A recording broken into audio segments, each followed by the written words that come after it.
오늘은 세상과 간음한 사람들, 그런 주제로 말씀을 전하겠습니다.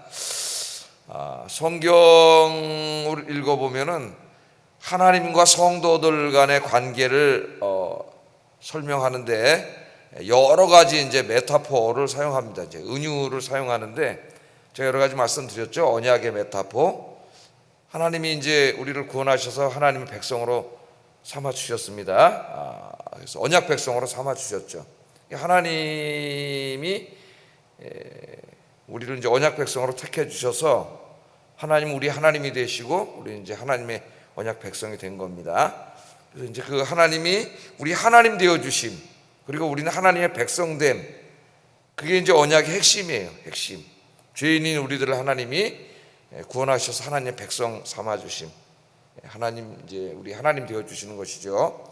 자, 이 관계, 하나님과 성도의 관계를 설명하려고 여러 가지 이제 은유를 사용하시는데 뭐 왕과 백성, 그런 비유도 사용하시고, 하나님 왕이시고 우리 백성이시고, 또 하나님 우리 아버지 되시고 우리는 그 자녀 되고, 뭐 이거는 이제 은유일 수도 있고 직접 되는 말씀일 수도 있습니다.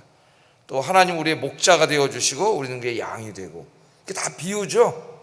목자와 양의 관계를 통해서 하나님과 우리의 관계를 설명하고, 부모와 자식의 관계를 통해서 하나님과 우리의 관계를 설명, 왕과 백성의 관계를 통해서 하나님과 우리의 관계를 설명하는 거예요. 근데 그 중에 하나 이제 흥미로운 비유가 부부 관계로 설명을 하는 겁니다. 그래서 하나님은 우리의 남편 되시고 우리는 하나님의 아내됨, 하나님은 우리의 신랑 되시고 우리 신부됨, 그렇게 설명하는 성경 말씀 굉장히 많이 나와요. 좀 이따 우리가 좀 살펴보겠지만은, 자, 이 오늘 본문이 바로 이 하나님과 우리와 관계를 이 부부 관계로 설명을 하는 겁니다. 하나님은 아주 좋은 남편으로서 신부인 우리들에게 모든 좋은 것들을 다 주시죠. 우리를 너무 사랑하시는 우리의 남편 되셔요. 그럼 신부인 성도들은 어떻게 해야 되겠어요? 우리를 너무나 사랑하는 하나님만 바라보고 하나님만 사랑하고 살아야 되겠죠. 그런데 그렇지 못한 게 이제 나타나는 거예요. 우리 교회 있는 성도들 가운데서. 그렇다면은 정말 신실한 남편이, 너무 좋은 남편이 나만을 사랑해 줌에도 불구하고 그 사랑에 만족하지 못하고 세상으로 나가서 다른 남성들하고 이렇게 이제 부정한 관계를 맺게 되면은 그런 사람들을 뭐라 그랬어요? 간음한 여인이라 그러죠. 간음한 여인. 간음은 이제 그것이 밝혀졌을 때 다 세상으로부터 손가락질을 받는 가장 파렴치한 죄가 됩니다. 우리 인간 사회 도덕적으로 봐도. 근데 하나님과 우리의 관계가 그렇다는 거예요. 오늘 하나님은 너무나 좋은 남편 되시는데 하나님을 남편으로 삼는, 그 사랑을 다 받고 사는 아내들인 이 교인들이 사랑하는 하나님 품을 떠나서 세상이라고 하는 남자에게 가가지고 간음을 한다는 겁니다. 그래서 하나님 떠나서 세상으로 가는 사람들, 하나님으로부터 자꾸 멀어지고 세상을 사랑하는 사람들을 성경에서는 뭐라 하냐면 영적인 간음이라 그래요. 영적인 간음. 이 말씀은 이제 요한계시록에도 상당히 많이 나오죠. 영적인 간음으로. 오늘 이 말씀을 좀 한번 보겠습니다. 4절에 야고보서가 이제 서신을 보내고 그들을 관리하고 목회하는 교회 성도들을 향하여 뭐라고 부르는지 한번 보세요. 읽어보겠습니다. 시작. 원수됨을 알지 못하느냐? 그런즉 누구든지 세상과 벗이 되고자 하는 자는 스스로 하나님과 원수되는 것이니라. 이렇게 말을 해요. 자, 야고보가 이 자기 서신을 읽을 교인들을 뭐라고 부르고 있습니까? 간음한 여인들아, 그렇게 부르고 있습니다. 간음한 여인들아. 문자적인 간음한 여인들아가 아닙니다. 왜냐하면 그 다음에 뭐라 그랬어요? 간음의 대상이 세상이잖아요. 세상, 사람이 아니라 세상. 그러니까 이게 이제 은유적인 표현이라는 걸 알 수가 있고, 이 간음은 문자적인 간음이 아니라 영적인 의미라고 하는 것을 알 수가 있겠죠. 영적인. 그러니까 하나님이라고 하는 너무 좋은 남편, 그 크신 하나님의 사랑을, 남편의 사랑을 받고 있으면서도 세상이라고 하는 남성에게로 가서 그 품에 안기는 그런 간음죄를 짓는 사람으로 얘기하고 있는 거예요. 이게 실제로 이제 우리 인간사와 부부관계에서 이런 일이 벌어졌다면 이건 용서할 수 없는 일이죠. 그런데 지금 야고보가 그 성도들을 향해 이 간음한 여인들아 이렇게 부르고 있습니다. 간음한 여인들아 그렇게 부르고 있어요. 자, 그래서 한번 이제 제가 아까 그 하나님과 성도의 관계를 설명할 때 부부 메타포를 많이 사용한다 그랬는데 한번 좀 보겠습니다. 이사야 54장 6절 한번 보겠습니다. 시작.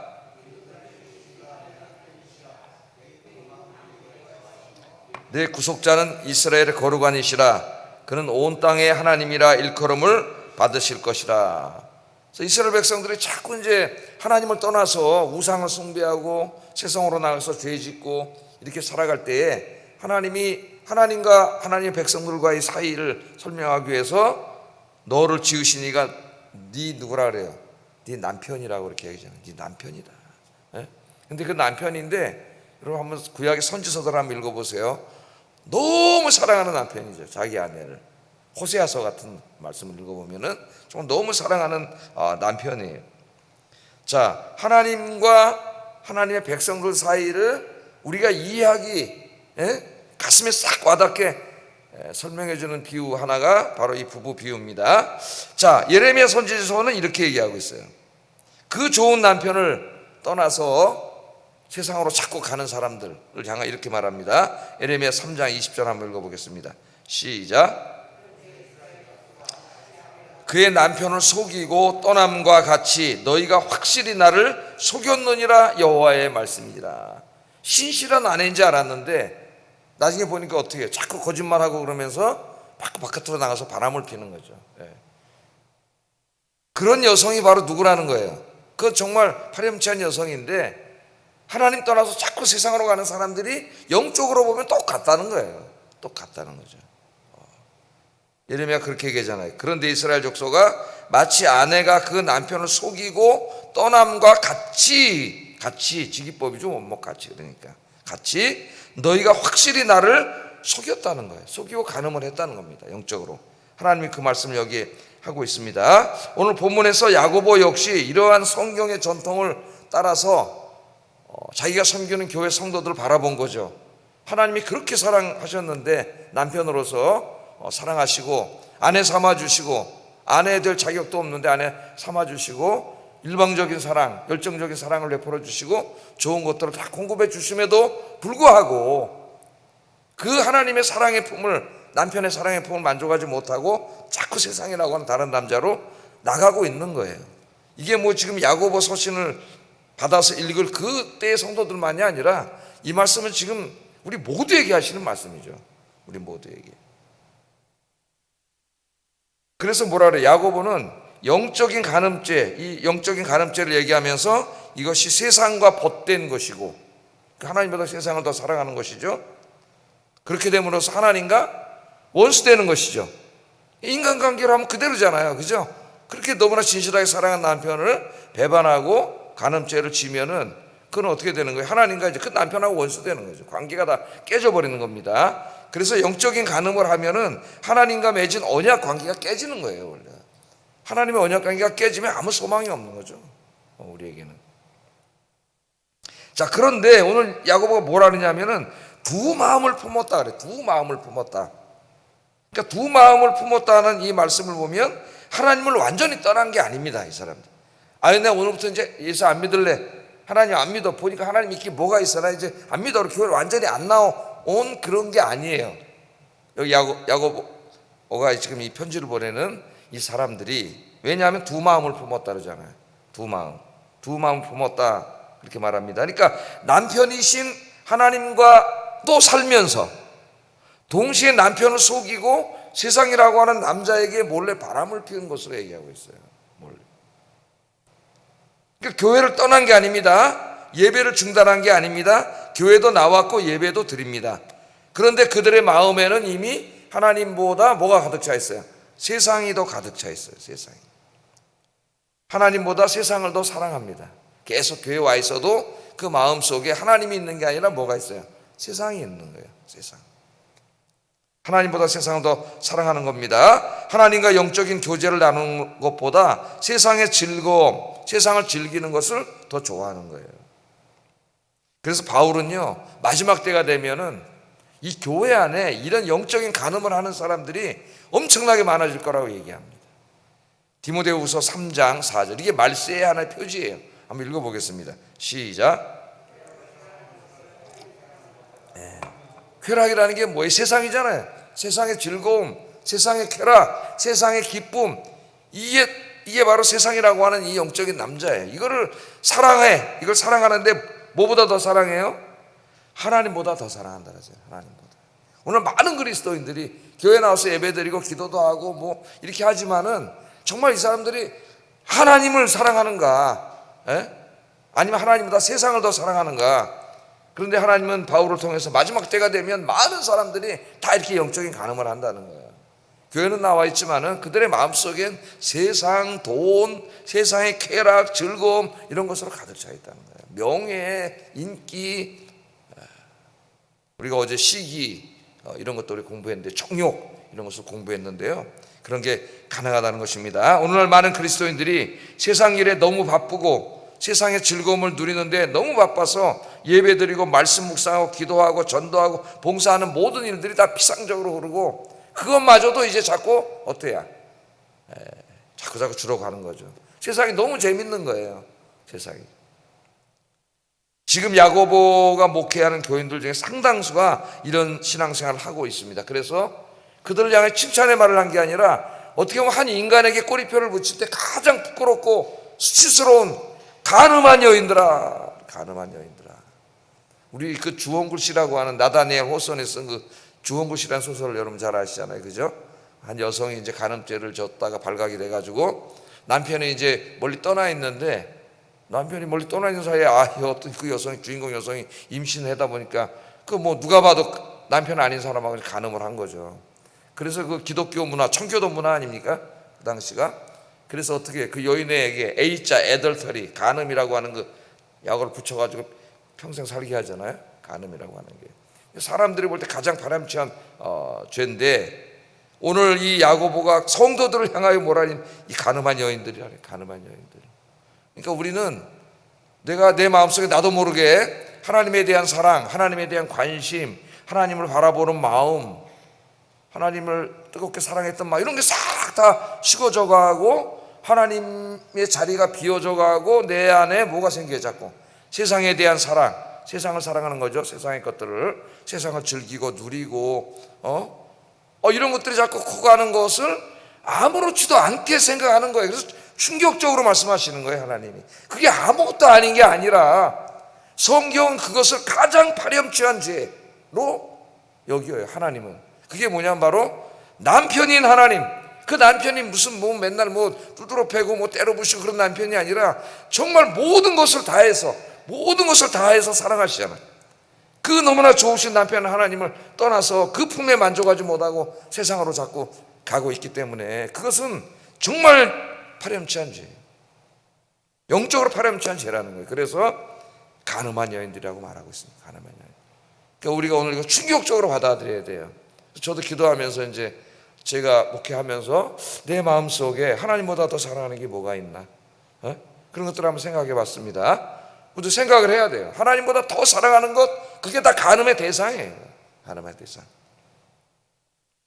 오늘 하나님께서는 그것을 하나님을 배반하고 좋은 남편인 하나님을 배반하고 세상으로 가서 다른 남성들의 품에 안기는 간음으로 하나님이 본다고 하는 것. 여러분 이제 성경의 마지막 성경인 요한계시록을 보면은 이 영적인 간음으로 설명을 하죠. 마지막 시대 배교가 일어나고 이제 막 하나님 떠나고 교회 많은 사람들이 하나님보다 세상을 더 사랑하고 세상의 유혹에 넘어가고 그런 것을 다 간음한 음란이라잖아요. 음란과 간음으로 설명하는데 계시록에 나오는 음란과 간음은 물론 어떨 땐 도덕적인 의미로 얘기할 때도 있습니다만 상당 부분이 다 뭐예요? 영적인 부분이에요. 그래서 오늘 이 말씀을 대하면서 하나님이 우리를 보실 때 내 사랑하는 아내여, 내 어여쁜 아내여 그렇게 불러야 되지. 그렇게 부르는 말씀이 어디 있어요? 아가서에 있죠. 아가서는 솔로몬과 술람미 여인의 사랑 이야기를 통해서 그것이 이제 상징적으로 뭘 우리에게 가르쳐 줍니까? 하나님과 우리와의 사랑의 이야기예요. 사랑의 이야기. 내 어여쁜 신부여, 그 얼마나 순결하고 신실한 아내를 볼 때 그 남편이 얼마나 사랑스럽게 대합니까? 그렇게 해야 되는데 오늘 야고보서를 통해서는 이 간음한 여인들아 하나님이 이렇게 본다는 거죠. 하나님이 나를 보실 때 난 누구인가?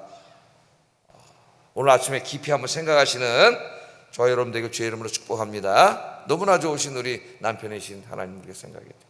자, 그럼 하나님은 우리를 사랑하시는데 어떻게 사랑하시느냐? 5절 한번 읽어보겠습니다. 시작.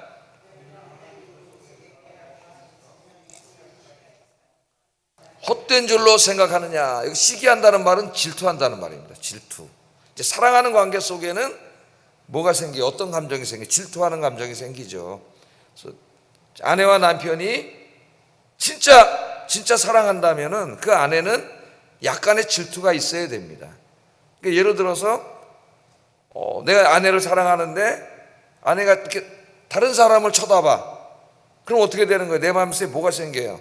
질투가 생기는 거죠. 질투가. 뭐 반대도 마찬가지입니다. 질투를 하고 있다는 것은 사랑하고 있다는 증거이기도 해요. 그게 병적인 질투를 말하는 건 아닙니다. 병적인 질투는 큰일 나죠. 뭐 살인까지 하고. 오델로 같은 데 보면 질투심 빠져 자기 아내를 죽이지 않습니까? 질투의 대상과. 그런 걸 말하는 게 아니라 건강한 질투를 말하는 거예요. 그게 만약에 뭐 전혀 질투가 없다면은 관심이 없는 거예요. 사실은 사랑하지 않는 거예요.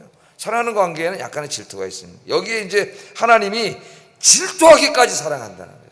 그러니까 이게 무슨 하나님의 이기적인 사랑, 그런 병적인 남편들이 있죠. 집착과 사랑은 다릅니다. 집착은 병적인 거예요. 그런 걸 말하는 게 아닙니다. 정말 아내를 사랑하는 진실한 사랑, 하나님의 백성들인 우리들이 잘되고 건강하고 행복하기를 원하는, 그렇게 해주려고 하는, 그걸 바라는 진짜 사랑이죠. 하나님의 사랑. 그래서 여기에 이 하나님이 질투하기까지 사랑한다, 이것도 성경에 상당히 많이 나오죠. 출애굽기 34장 12절에 보면 너는 다른 신에게 절하지 말라, 여호와는 질투하는 하나님이다. 그러니까 이거잖아요. 우리가 한눈 팔면 하나님이 질투하신다는 거예요. 질투. 근데 이 질투는 병적인 질투가 아니라 그랬어요. 우리를 너무나 사랑하는 배타적이고 열렬한 사랑입니다. 사랑을 말하는 거죠. 스가랴 8장 2절에도 보면 만군의 여호와가 이같이 말하노라, 내가 시온을 위해 크게 질투한다. 그러니까 우리에게 질투는 거의 대부분이 부정적인 의미로 많이 사용됩니다. 근데 여기서 이제 하나님이 우리를 질투하기까지 사랑한다는 것은 하나님이 그만큼 우리를 사랑하신다는 거예요. 열렬히 사랑하신다는 하나님의 사랑을 표현하는 거예요. 그러니까 질투를 부정적인 의미로 읽으면 안 됩니다. 여기서는 하나님이 우리를 배타적으로, 우리만 정말 집중하면서 우리를 열정적으로 사랑하시는 남편이라는 것을 보여줄 때, 그걸 설명할 때 하나님은 질투하는 하나님이라 그래요. 질투하는 하나님. 그렇게 하나님 우리를 사랑하신다는 거예요. 그러니까 이거는 이제 신인 동용적 표현이죠. 우리 인간들의 감정이. 내가 너무나 사랑하는 사람이 있다면은 그 사람은 이제 뭐 그냥 저쪽 쳐다보려고 하면 쳐다봤는데 거기 어떤 남성이 있다 할지라도 내 마음속에 뭐가 생기는 거예요? 질투가 생기는 거죠. 그러니까 하나님은 질투하기까지 사랑하신다는 말은 정말 너무나 사랑한다는 말이에요. 그 말을 다르게 얘기한 겁니다. 하나님 우리를 질투하기까지 사랑하시는 하나님이다. 여러분, 하나님은 여러분의 남편 되십니다. 저는 이제 우리 큰 누님은 결혼을 안 하시고 이제 혼자 사시기 때문에 전도사님 하시면서 혼자 사셔가지고 이제 기도할 때 인간적으로는 좀 얼마나 힘들까 외로울까 하는 생각이 있어서 아침마다 기도를 해주는데, 기도를 할 때마다 어떤 기도가 나오냐면은 하나님 이제 혼자 살고 있지만은 하나님께서 좋은 남편 되어 주실 줄로 믿습니다. 할렐루야, 이렇게 기도를 해요. 하나님이 신랑 되어 주시고 남편 되어 주시고 하나님 지켜 주시고 하나님 사랑해 주실 줄로 믿습니다. 그렇게 기도를 하는 거죠. 하나님은 어떤 하나님이에요? 질투하시기까지 우리를 사랑하시는 하나님이다. 지금 이 시간에도 마찬가지입니다. 잊지 마시기를 주의 이름으로 축복합니다. 자, 이 말을 하면서 이제 마지막 어떻게 해요? 그 남편 품으로 돌아가라고 설교하는 거예요. 남편 품으로. 그러니까 이제 이 말씀은 결국은 호세아서 전체의 말씀과 같은 거예요. 그 너무나 좋은 호세아, 남편이 있는데도 불구하고 고멜이 자꾸 다른 남자 품에 가서 간음을 하잖아요. 그럼 용서하고 또 호세아가 데려오지 않습니까, 여러분? 오늘 하나님께서 이 영적인 간음을 하면은 언약 관계가 깨져버린 거예요. 하나님이 더 이상 그들의 하나님이 아니고 저들은 하나님의 백성이 아닙니다. 하나님 그들의 남편이 아니에요. 관계가 깨진 거예요. 실제로 인간관계에서도 부부가 갈라설 수 없지만 하나님이 그 부부관계를 갈라서게 하는 하나의 죄가 뭐예요? 간음죄예요. 간음죄는 부부관계, 언약관계를 깨버린 거예요. 스스로가. 영적으로도 마찬가지예요. 인간관계를 용서받을 수 없는 것이죠. 그래서 이제 가정이 깨집니다. 이혼을 하고. 그런데 만일 성경의 이야기가 하나님이 세상을 사랑하고 세상으로 자꾸 가는 사람들을 향해 영적으로 이 가늠한 자들아, 이 가늠한 여인들아, 그렇게 호되게 질책을 하고 성경 이야기가 끝난다면 인간에게 소망이 없는 거죠. 아무 소망이. 근데 하나님은 그렇게 하지 않으시고 우리를 너무나 사랑하시는 하나님. 하나님은 어떻게 하셔요? 용서하셔요. 영적으로 우리가 부정한 사람이 됐는데 우리를 다시 어떻게 해요? 받아주세요. 그 받아주시고 용서하시는 마음을 설명한 성경이 호세아서야. 호세아서. 몇 번이나 가서 다시 데려오라 그러잖아요. 용서하고 아내 삼으라고. 예? 그 어느 날 그 바람핀 아내 데리고 오는데 하나님 뭐라 그래요? 호세아, 남편의 마음이 어떻겠어요? 예? 하나님 용서하고 데리고 살으라 그래서 또 데리고 오는데 하나님이 뭐라 그러세요? 호세아야, 네 마음이 내 마음이다. 네 마음이 내 마음이다. 니네들이 하나님 품을 떠나서 우상 숭배하고 세상으로 자꾸 갈 때 그 마음이 내 마음이다. 네가 지금 네 바람난 안에 데리고 온 그 마음이 네 마음이 내 마음이다. 오늘 하나님께서 다시 돌아오라 그러십니다. 자, 6절 한번 읽어보겠습니다. 시작.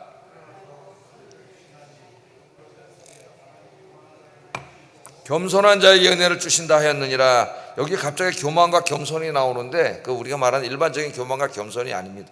여기 문맥 속에서 읽어야 되겠죠. 하나님은 더욱 큰 은혜를 주신다. 여기 더욱 큰 은혜는 뭐냐? 용서의 은혜. 용서. 우리가 도저히 용서받지 못할 짓을 했는데 가늠한 여인이 됐는데 하나님 앞에 가늠한 부인이 됐는데 그렇게 하나님의 뜨거운 사랑, 진실한 사랑 받으면서도 가늠한 여인이 됐는데 용서받을 수 없는데 하나님은 어떻게 해요? 더 큰 은혜를 베풀어 주신다는 거예요. 더 큰 은혜. 용서해 주신다는 거예요. 용서해 주셔요. 그런데 그냥 용서해 주시는 게 아니에요. 어떤 사람을 용서해 주세요? 어떻게 할 때? 교만한 자를 물리치고 겸손한 자에게 은혜를 주신다 그랬어요. 겸손한 자에게. 여기에 겸손한 사람은 누구냐? 자신의 죄를 깨닫는 사람입니다. 오늘 야고보서의 말씀을 제가 설교를 했습니다. 이 말씀을 아침에 들었어요. 아, 내가 하나님보다 세상을 더 사랑하고 하나님보다 돈을 더 사랑하는 게 이게 가벼운 죄가 아니구나. 이게 내 신실한 남편을 배반하고 나가서 간음한 죄에 해당되는 죄구나. 하나님 앞에 영적인 간음을 한 죄구나. 이거 심각성을 오늘 깨닫고 너무나 부끄럽고 창피하잖아요. 이제 하나님 앞에 무릎 꿇고 회개하는 사람을 말합니다. 겸손한 사람. 이 설교를 듣고 야고보 이 시대에는 야고보의 이 설교를 듣고 오늘 이 시대에는 이제 목사님들의 이 설교를 듣고 그 죄를 깨닫고 하나님 아버지 죄송합니다. 하나님의 사랑, 이 신실한 사랑을 제가 모르고 세상에 가늠했습니다. 철저히 회개하고 하나님께 돌아오는 사람이에요. 그럼 하나님이 어떻게 하신다고요? 큰 은혜를 베풀어 주신다. 그러니까 이제 누가복음을 읽어보면, 성경을 읽어보면은 누가복음에는 탕자의 부에서는 아버지를 거역하고 나간 아들을 아버지가 어떻게 해요? 안아주시잖아요. 회개하고 돌아오니까 아버지가 품에 안고 다 용서해 주시고 잔치를 베풀고 이제 아버지와 아들 비유로 설명을 해주셨고 오늘 여기는 하나님 떠나서 남편을 떠나서 저 세상으로 가서 가늠한 여인을 잘못했다고 돌아올 때 그 남편이 어떻게 하는 거예요? 남편이 하나님이 안아주시는 거죠. 큰 은혜를 베풀어 주시는 거예요. 여기 교만한 자는 누굽니까? 이 설교를 들으면서도 깨닫지 못하고 계속해서 세상으로 가는 사람. 그 사람은 용서받을 수가 없어요. 오늘 이 말씀을 통해서 우리에게 매우 중요한 하나님께서 메시지를 주셨습니다. 오늘 하나님 누구시냐? 오늘 이것만 생각했어요. 나를 너무 사랑하시는 남편이신데 내가 그 하나님의 사랑의 품을 떠나 자꾸 세상으로 간 거 용서해 주시고 이제부터는 나의 시선을 나의 남편 대신 하나님께 고정하고 하나님만 바라보고 한눈 팔지 말고 하나님만 사랑하며 살게 하여 주시옵소서. 오늘 기도하는 이 아침이 되기를 주의 이름으로 축복합니다. 기도하겠습니다. 내가 하나님보다 세상을 더 사랑하고 있을 때 그것이 남편이신 하나님께 영적인 간음죄를 짓고 있는 것이라는 것을 깨닫게 하소서.